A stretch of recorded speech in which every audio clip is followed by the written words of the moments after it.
ప్రభునందు ప్రియులారా, ప్రభునామమున మీకు వందనములు. ఈరోజు దేవుని యొక్క వాక్య ధ్యానము ఎఫెసీలకు రాసిన పత్రిక 5వ అధ్యాయం 4వ వచనము. కృతజ్ఞతా వచనమే మీరు ఉచ్చరింపవలెను గాని మీరు బూతులైనను పోకిరి మాటలైనను సరసోక్తులైనను ఉచ్చరింపకూడదు, ఇవి మీకు తగవు. దేవుడు ఈ మాటలు దీవించి ఆశీర్వదించునుగాక. గమనించండి ప్రియులారా, మీరు బూతులైనను పోకరి మాటలైనను సరసోక్తులైనను ఉచ్చరింపకూడదని పౌలు హెచ్చరిస్తూ ఉన్నాడు. అనగా పౌలు నిజానికి హృదయ సంబంధమైన పాపాలుగా పిలువబడే నాలుక సంబంధమైన పాపాలను గురించి హెచ్చరిస్తూ ఉన్నాడు. వికారమైన మనస్సు గల వ్యక్తులు సాధారణముగా అసహ్యమైన అశ్లీలమైన మాటలని హాస్యాన్ని అలవాటు చేసుకుంటారు. ఎఫెసీలకు రాసిన పత్రిక 4వ అధ్యాయము 29వ వచనంలో వినువారికి మేలు కలుగునట్లు అవసరమును బట్టి క్షేమాభివృద్ధికరమైన అనుకూల వచనమే పలుకుడు గాని దుర్భాష ఏదైనను మీ నోట రానియకుడని సెలవిస్తూ ఉన్నాడు.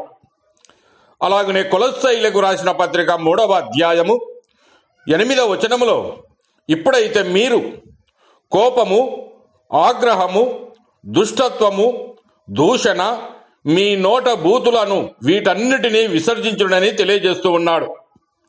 అనగా బుద్ధిహీనముగా మాట్లాడడం అంటే ఏదో అమాయకమైనటువంటి హాస్యధోరణి కాదు.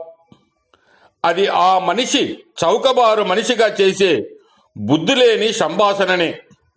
అది వినేవారికి ఎలాంటి క్షేమాభివృద్ధిని కలిగించదు. అనగా లజ్జాలేని అనైతిక నడవడిక అని అర్థం ఇచ్చుచున్నది. కనుక ప్రభువును నమ్మిన విశ్వాసులకు పౌలు ఒక హెచ్చరిక చేస్తూ ఉన్నాడు. మీ హృదయములలో దేవుని గూర్చి గానము చేయుచు సమస్త విధములైన జ్ఞానముతో క్రీస్తు వాక్యము మీలో సమృద్ధిగా నివసింపనీయుడని తెలియజేస్తూ ఉన్నాడు.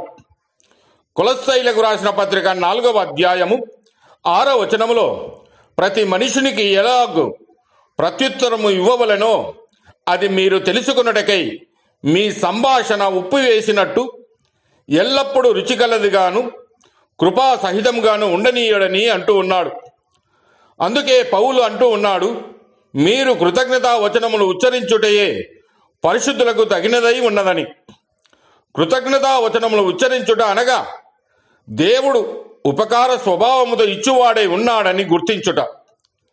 కనుక మన నోట కృతజ్ఞతా వచనమే ఉండవలేను. మరియు మనము ఎవని సన్నిధిలో నివాసం ఉంటున్నామో ఆయనే దేవుడనే అంగీకరించుటయే. మరియు ఆయన పరిశుద్ధులముగా మనము లెక్క గొప్ప చెప్పవలసిన వారమై ఉన్నాం. కృతజ్ఞతా వచనములు ఉచ్చరించుట వలన పాపములో జీవించుటకు లేదా పాపమును తమాషగా పరిగణించుటకు విరుగుడైనటువంటి ఔషధమై ఉన్నది. కనుక ప్రియులారా, పాపములో జీవించువారు దేవుని గూర్చి ఆలోచించరు. కనుక ఇతర విషయాలకు వలె వారు కృతజ్ఞత లేని వారై ఉందురు. కనుక మనమైతే కృతజ్ఞతా వచనములు ఉచ్చరిస్తూ ముందుకు సాగుదాం. దేవుడు మిమ్మల్ని దీవించి ఆశీర్వదించునుగాక.